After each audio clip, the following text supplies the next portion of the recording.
January 1949. A young woman in a white wedding gown stands outside a church in Rome, surrounded by thousands of people who climbed walls and pushed past police barriers just to see her. The man beside her is Tyrone Power, one of the biggest film stars on earth. The photographs ran on front pages across the world. The woman was Linda Christian, and if that name doesn't land the way it once did, that's exactly why her story is worth telling. She crossed oceans on almost nothing, talked her way into Hollywood, and moved through the highest circles of European nobility, only for it all to unravel in ways that were stranger and sadder than most people ever knew. And it starts not in Rome, not in Hollywood, but somewhere most people would never expect. Segment 7. Tampico, Mexico, and a childhood that belonged to no country. Linda Christian was born Blanca Rosa Welter on November 13, 1923, in Tampico, Mexico. Her father, Friedrich Welter, was a Dutch oil executive, and her mother, Frieda Krakow, was German. That combination alone placed her outside any simple category.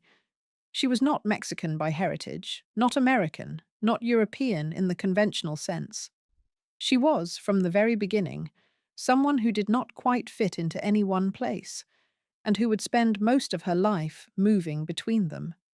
Tampico in the 1920s was a boomtown, full of foreign workers brought in by the oil industry, and the Welter family was part of that world. But the stability that came with it did not last. Friedrich Welter's work took the family to different parts of the world as Linda was growing up, to South Africa, to Palestine, to Switzerland. By the time she was a teenager, she had lived in more countries than most people visit in a lifetime. She spoke multiple languages, including Spanish, English, German, French, and Italian. That skill would prove useful in ways she could not yet imagine. She was living in Mexico City when the Second World War broke out, and it was there, as a teenager, that she began to think seriously about acting. She had always been striking in appearance, tall, dark-haired, with features that photographers responded to immediately. But it was more than that. She had a kind of presence that people noticed even in ordinary situations, a quality that could not be taught or manufactured. In the early 1940s, she made her way to Los Angeles. She did not arrive with money or connections or a manager. What she arrived with was confidence, a handful of languages, and a willingness to do whatever was necessary to get herself in front of the right people. She found work as an extra, and she took Spanish language roles where she could. But the bigger goal was always the same: to work at one of the major studios and to be taken seriously as a leading actress. She managed to get herself in front of Louis B. Mayer, the head of MGM, and reportedly made enough of an impression that he signed her to the studio. She was given a screen name, Linda Christian, which had a ring to it that her birth name did not. And though her time at MGM would not produce the landmark roles she had hoped for, simply being under contract at the largest studio in Hollywood in the mid-1940s was no small thing for a young woman who had arrived in the country essentially on her own terms. She appeared in a small number of films during this period, including a role in the 1945 film Holiday in Mexico, and later in Tarzan and the Mermaids in 1948. These were not career-defining performances, but they kept her visible, and visibility was the currency that mattered most. She was beginning to attract attention not only as a working actress, but as a figure in her own right, someone whose name appeared in the gossip columns, whose photographs sold magazines, whose presence at a party was worth noting. But the turning point, the moment that would define the next decade of her life, was not a film role. It was a man she met at a party in Hollywood sometime around 1946. His name was Tyrone Power. What happened between Linda Christian and Tyrone Power would play out in front of the entire world and end in a way that neither of them could have predicted when they first met. Segment 6. Tyrone Power and the Wedding That Stopped Rome. Tyrone Power was, in the mid-1940s, among the most recognized faces in the world. He had appeared in films like The Mark of Zorro, Blood and Sand, and A Yank in the Oxford. And his looks, dark-haired, classically handsome, with a warmth on screen that translated into genuine mass appeal, had made him a star of the First Order. He had served in the United States Marine Corps during the Second World War, flying transport missions in the Pacific, and had returned to Hollywood with both his career intact and a kind of gravity that the war years had given many men of his generation. When he met Linda Christian, he was recently divorced from the French actress Annabella, and Linda was at a point in her own life where she was beginning to feel that her career in Hollywood, while real, was not growing the way she had hoped. What began between them was, by all accounts, a genuine and intense romance. Power was drawn to her intelligence and her ease in the world. She moved through social situations with a confidence that made her seem entirely at home in rooms full of powerful people. He pursued her seriously, and within a year or so of their meeting, they were engaged. The wedding took place on January 27th, 1949, at the Church of Santa Francesca Romana in Rome. It was not a quiet affair. Italian authorities later described the scene outside the church as one of the largest crowds they had managed in years. Thousands of people had gathered in the streets around the forum, climbing onto ruins and railings, pushing against police barriers. Inside, the ceremony was attended by a guest list that read like a roll call of post-war European society. Diplomats, filmmakers, Italian nobility, and American expatriates who had settled in Rome after the war. Linda wore a gown designed by the Fontana sisters, one of the most prominent names in Roman couture at the time, and the images from that day ran on the front pages of newspapers across Europe and the United States. It was, in a very real sense, the apex of her public visibility. At 25 years old, she was one of the most talked-about women in the world. The couple settled for stretches of time in Europe, particularly in Rome, and it was during these years that Linda began to fully enter the world of European aristocracy. She had always been comfortable in cosmopolitan settings, and Italy in the late 1940s and early 1950s was a place where old nobility, new money, and the international film world all mixed in a way that was unique to the post-war moment. She made friends easily among titled families, attended events that few outsiders would ever be invited to, and was spoken about in Italian society columns with a regularity that suggested she had become a genuine presence in that world, not merely a visiting film star. She and Tyrone Power had two daughters together, Romina Power, born in 1951, and Taryn Power, born in 1953. Both would go on to have their own careers in entertainment, Romina as a singer and actress, Taryn as an actress. But even as the family was growing, the marriage was beginning to show signs of strain. Power was not, by all contemporary accounts, a man who found monogamy easy. His previous marriage had ended partly for similar reasons, and during the years of his marriage to Linda, there were reports, some of which became public knowledge at the time, of involvement with other women. Linda, for her part, was not someone who responded to difficulty by becoming smaller or quieter. By the mid-1950s, the tensions between them had become, in the language of the period, an open secret in Hollywood and Roman social circles alike. The couple separated, and their divorce was finalized in 1956. Linda retained custody of their daughters. Tyrone Power moved on and later married Deborah Ann Minados in 1958. He died later that same year, on November 15th, 1958, while filming Solomon and Sheba in Madrid. He suffered a heart attack during the filming of a dueling scene and died before he could be taken to a hospital. He was 44 years old. Linda was 34 when Power died. They had been divorced for 2 years, and she had already moved forward into a different chapter of her life. But the news of his death, sudden at such a young age, in the middle of a working day, could not have been uncomplicated for her to receive. He had been the great public event of her life, and whatever had gone wrong between them, he remained the father of her children. But Linda Christian did not disappear into grief. In fact, the years that followed Tyrone Power's death would pull her deeper into a world of wealth and European nobility than even her marriage had, with consequences that were far more dangerous than a difficult divorce. Segment 5. Porfirio Rubirosa and the most talked about man in the world. To understand what came next in Linda Christian's life, you first have to understand who Porfirio Rubirosa was. Because in the late 1950s, there were very few people in the world who did not have an opinion about him. Rubirosa was Dominican. He had been born in 1909 in San Francisco de Macorís and had risen through the military ranks under the regime of Rafael Trujillo, the Dominican dictator who ruled the country from 1930 until his assassination in 1961.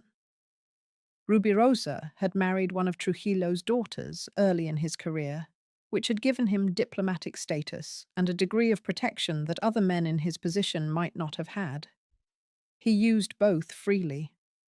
By the time Linda Christian encountered him in the late 1950s, Rubirosa had already been married 4 times. To Trujillo's daughter, Flor de Oro, then to the French actress Danielle Darrieux, then to the American tobacco heiress Doris Duke, and then to the American socialite Barbara Hutton. The last 2 marriages had lasted very briefly. The marriage to Doris Duke lasted approximately a year, and the one to Barbara Hutton lasted a matter of weeks. But both women had reportedly given him extraordinarily generous financial gifts at the time of the divorce. Rubirosa's name had become, in the gossip columns of New York, Paris, and Rome, almost synonymous with a certain kind of reckless, magnetic charm that wealthy women seemed to find irresistible and dangerous in equal measure. He was also a competitive polo player, a racing driver, and a diplomat who used his title liberally while doing very little actual diplomatic work.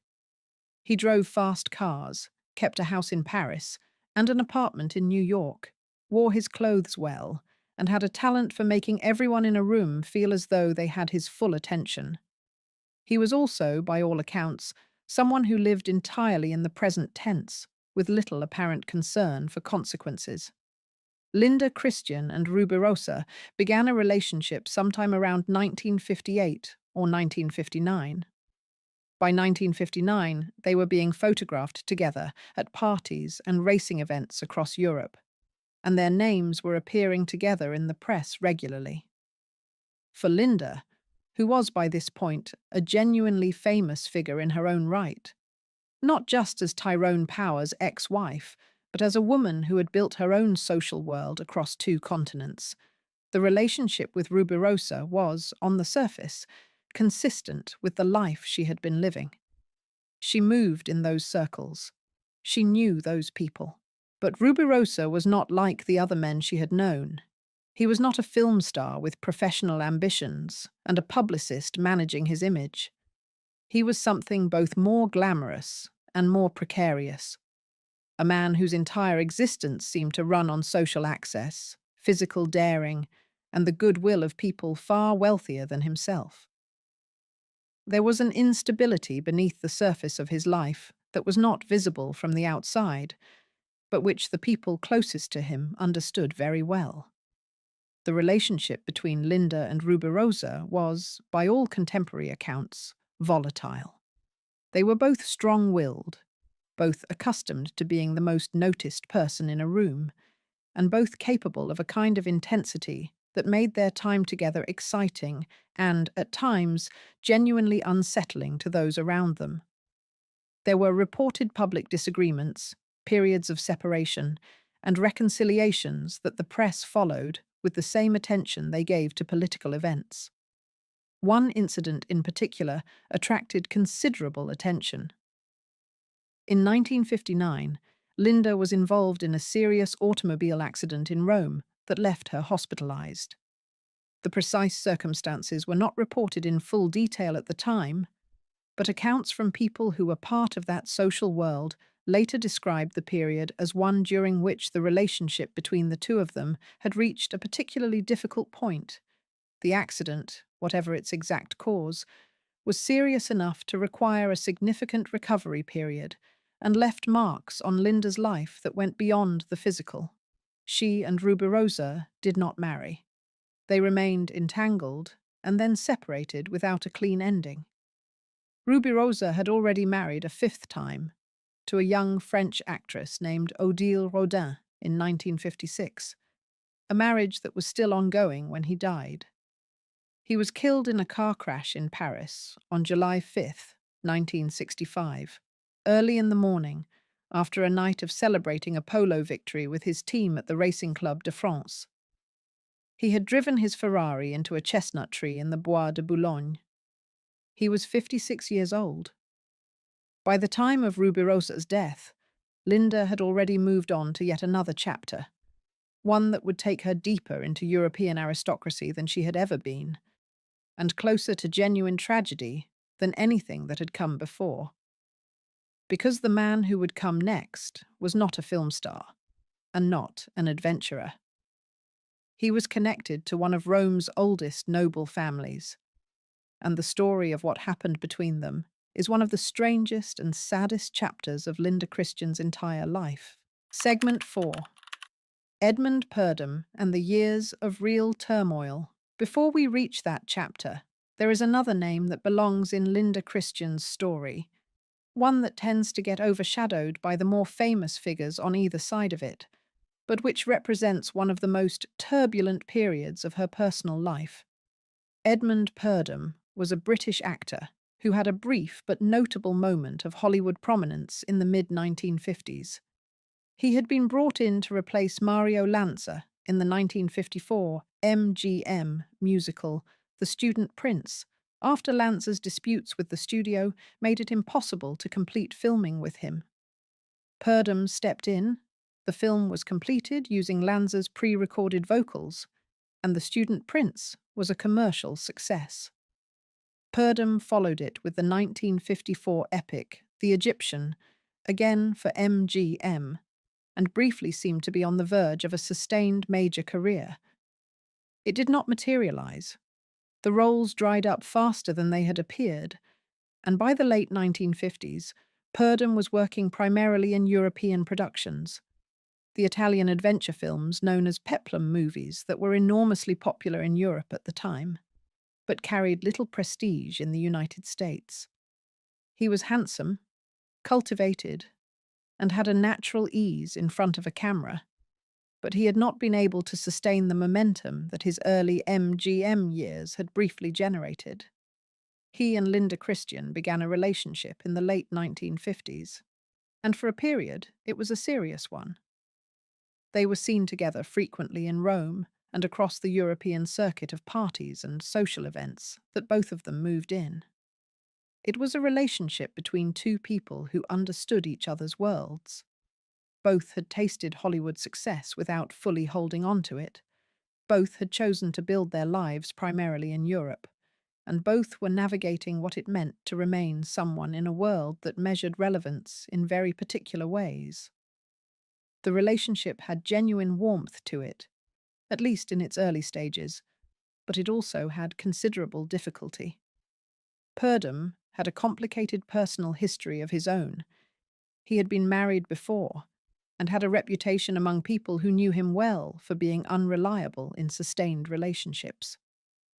The combination of two people with strong personalities, uncertain professional circumstances, and lives lived largely in public produced a volatile dynamic.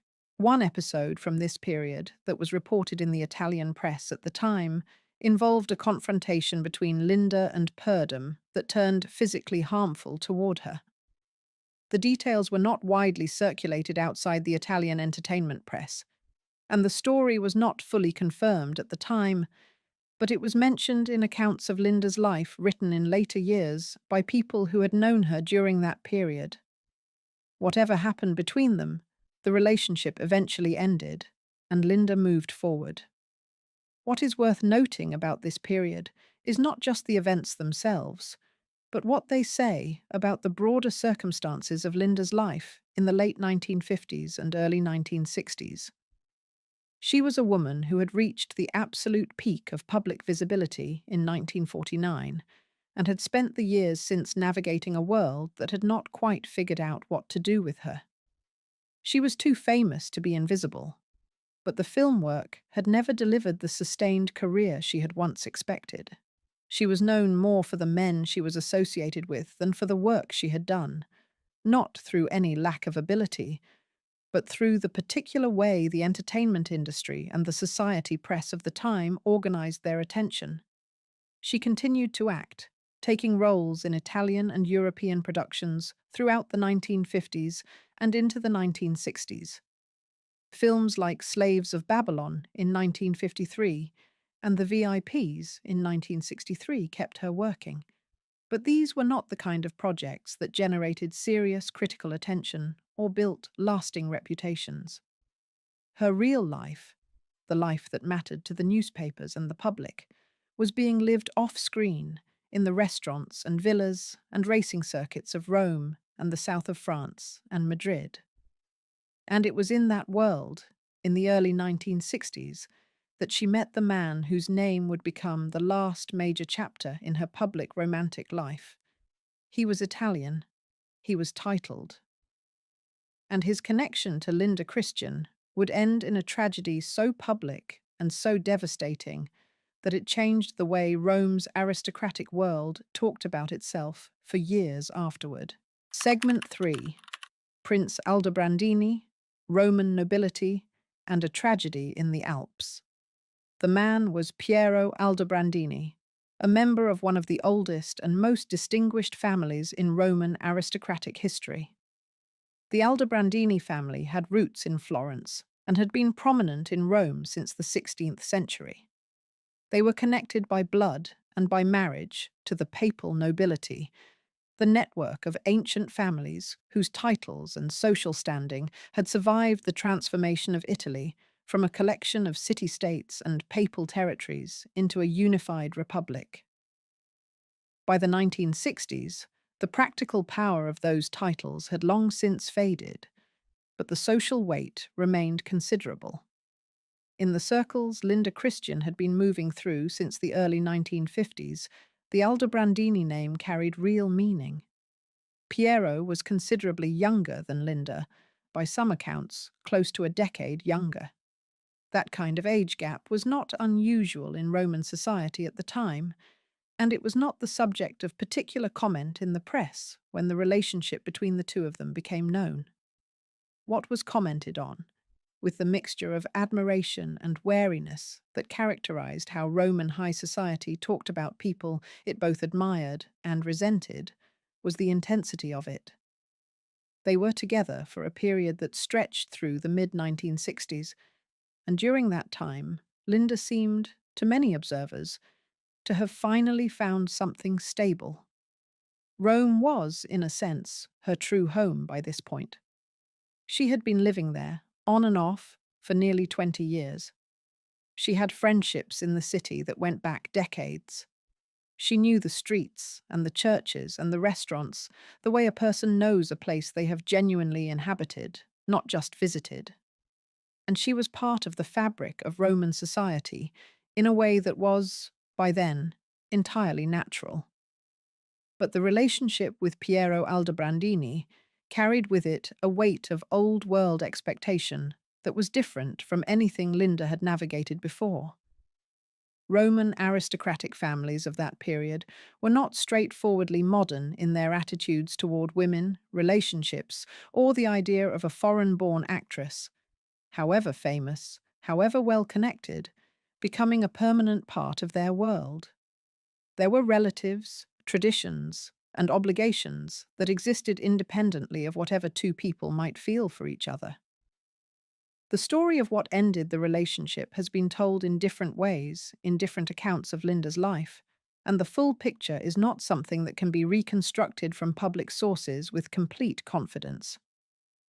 What is known is that by the late 1960s, the relationship had ended, and that the circumstances surrounding its end involved a level of loss that went beyond ordinary romantic difficulty.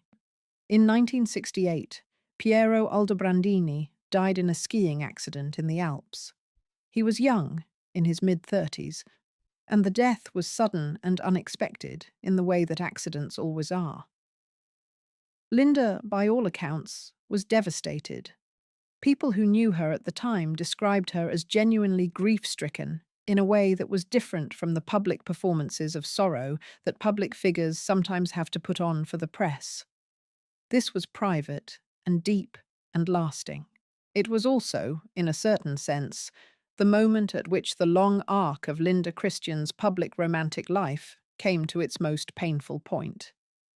She had been through a celebrated marriage, a difficult divorce, a dangerous entanglement with one of the most reckless men of his era, and a volatile relationship that had reportedly turned harmful at times. And now this, a quiet, sudden loss in the mountains, with no dramatic scene and no resolution, just an absence where a person had been. She was in her mid-40s. Her daughters were teenagers. She had a life that still contained people who cared about her, work she could do, and a city she genuinely loved. But the photographs from this period show a woman who carries something different in her expression than the ones from the 1940s and 1950s. Something that the camera picks up even when a person is not consciously showing it. Rome in the late 1960s was also a city undergoing enormous change. The glamour of the La Dolce Vita years, the period roughly from the mid-1950s to the mid-1960s, when Rome had been one of the most photographed and celebrated cities in the world, when the Via Veneto was lined with the most famous faces on earth, and the paparazzi culture that Fellini had documented so mercilessly was at its height. That moment was ending. The film industry had shifted. The money had moved. The people who had defined that world were aging or dying or simply drifting somewhere else. Linda remained. She stayed in Rome, continued to maintain her connections, and in the 1970s began writing her memoir, a project that would eventually be published in 1986 under the title Linda, My Own Story. The book was frank in some respects and carefully evasive in others, as memoirs written by people who are still alive and still have people to protect almost always are. But it confirmed the broad outlines of the life she had lived, and it gave readers a sense of the voice behind the famous face, a voice that was, according to reviews at the time, wry, warm, and occasionally very sad. But even in the quieter years that followed, Linda Christian's life would take one more unexpected turn, one that brought her full circle back to the United States, and into a kind of late-life peace that she had perhaps not expected to find. Segment 2.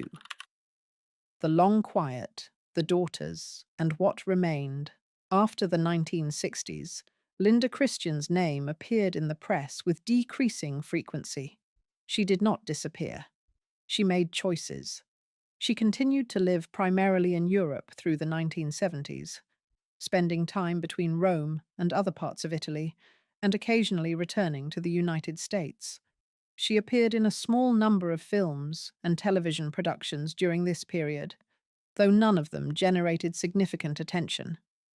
Her screen career had, for all practical purposes, wound down, not with a definitive final role, but with the gradual thinning out that happens to most actors who came of age in the studio system and found themselves in a world that no longer operated on those terms.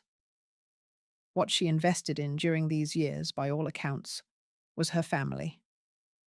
Her daughters, Romina and Taryn, were both building careers of their own, and their relationship with Linda was by the accounts of those who knew the family, genuinely close.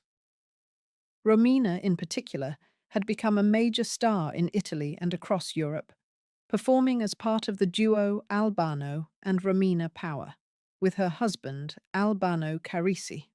Their music was enormously popular across the continent through the 1970s and 1980s, and Romina's public profile in Italy rivaled or exceeded what her mother's had been at the peak of the earlier era. There was something quietly significant about that. Linda had arrived in Rome in the early 1950s as one of the most famous women in the city and had watched her own daughter become one of the most beloved performers in the country, in the same city, in the same cultural world, but in a way that was entirely Romina's own. The two women had a bond that was visible to anyone who observed them together, and people who knew both of them have described Linda's pride in Romina's career as one of the most genuine and uncomplicated emotions of her later life. Taryn Power's path was more difficult. She had pursued an acting career with genuine commitment, appearing in several films in the 1970s, and had built her own life. But the shadow of her father's name, Tyrone Power, remained, decades after his death, one of the most recognized faces of Hollywood's golden era, was something she navigated consciously throughout her adult life. Linda was, by all accounts, aware of how her daughters had been affected by the circumstances of their upbringing, the divorce, the famous father who had died young, the European life that was culturally rich, but also in some ways rootless. And she carried that awareness with her. In the 1980s, Linda eventually moved back to the United States, settling before eventually making her home in Palm Springs, California, a place associated in the American imagination with a certain kind of sunlit retirement from the more frantic pace of public life. Palm Springs had been a destination for Hollywood figures since the 1930s, and there was a community there of people who had lived the kind of life Linda had lived, who did not need explanation or history, who simply understood the terrain of a certain kind of 20th century existence. She lived there quietly, maintained her friendships, and was periodically visited by journalists and documentary makers who were interested in her memories of the post-war years in Rome, the world of Tyrone Power, and the particular social universe that the Via Veneto had briefly represented. She was a generous and candid interviewee, and those who spoke with her in her later years consistently described her as someone who had made a kind of peace with her past. Not by revising it or romanticizing it beyond recognition, but by simply knowing it well enough that it no longer surprised her. She spoke about Tyrone Power with a kind of measured honesty, acknowledging the happiness, acknowledging the difficulty, not pretending that the divorce had been painless, but also not dramatizing it in the way that the press had always been eager for her to do.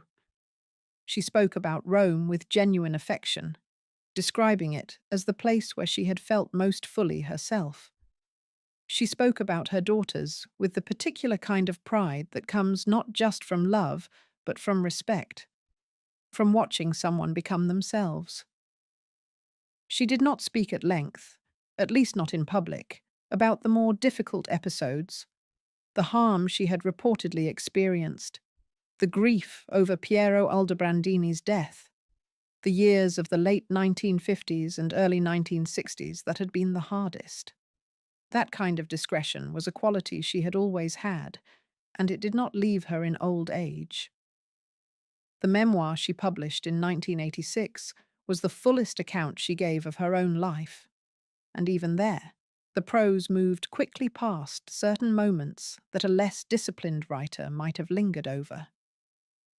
The title, Linda, My Own Story, carried its own meaning. This was her version, on her terms, at a time of her choosing.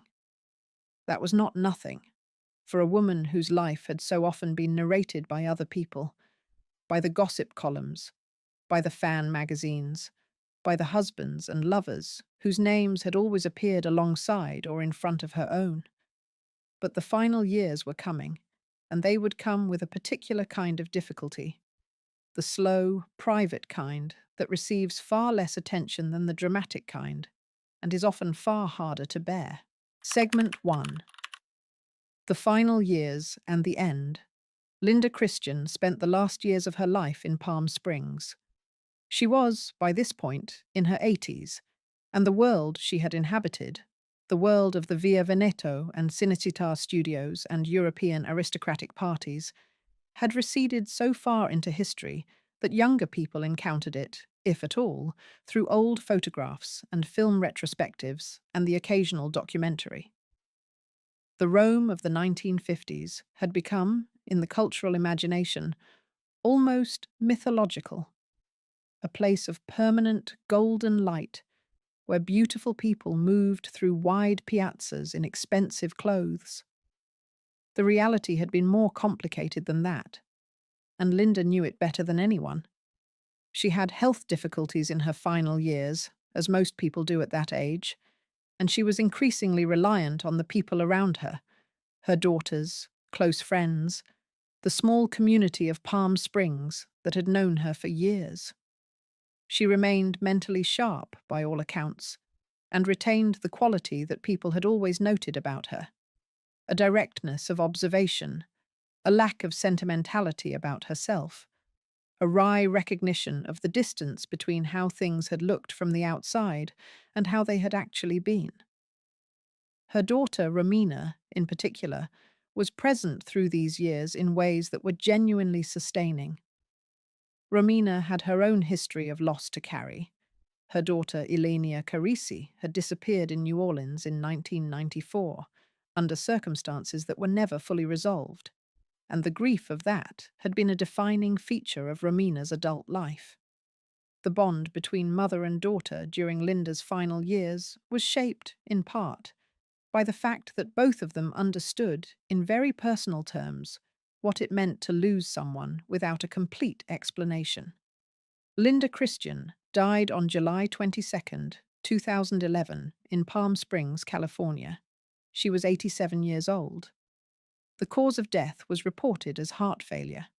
She had been in declining health for some time before her death, and while it was not sudden in the way that Tyrone Power's death had been sudden, or Piero Aldobrandini's, it was still the end of a life that had spanned an extraordinary range of history and geography and human experience. The obituaries that ran in the days following her death were, in many cases, shaped primarily around Tyrone Power, around the famous wedding, the famous marriage, the famous divorce. That was, in a sense, the story the press had always told about her, and it did not change simply because she was no longer alive to push back against it. Some of the longer obituaries attempted to give a fuller picture, to account for the years in Rome, the relationships that had followed, the memoir, the late quiet decades in California. But the framing was always, in some measure, defined by the man she had married 62 years earlier in a church by the Forum. What those obituaries missed, or underplayed, was the texture of what she had actually done with her life. She had been born in a Mexican oil town to Dutch and German parents, had grown up across 4 continents, had taught herself multiple languages, had talked her way into the largest film studio in Hollywood with no connections and no money, had married one of the most famous men in the world, had moved through European aristocracy on her own terms, had survived a harmful relationship, had lost people she loved in sudden and irreversible ways, had raised 2 daughters who both built real and meaningful lives of their own, had written a book about it all, and had then lived for another 25 years in the California sunshine, growing old among people who cared about her. That is not a tragic life in the simple sense. It is a complicated life, one with genuine highs and genuine lows and a great deal of in-between, the same as almost every life. But it is the complications that make it worth understanding, and the simplifications. The wedding photo, the famous name, the headline about a film star's widow, that make it easy to miss. She was not ultimately defined by the men she knew. She was defined by the fact that she kept going, through the grief, through the difficulty, through the decades when the world had largely moved on to new faces and new stories. She kept going, and she kept herself intact, and she died at 87 in the sun, with her daughters near her. For a woman who had started with so little and reached so far, that is not nothing. That is, in the end, everything. If you enjoyed this video, please like and subscribe to our channel so you never miss out on more fascinating stories.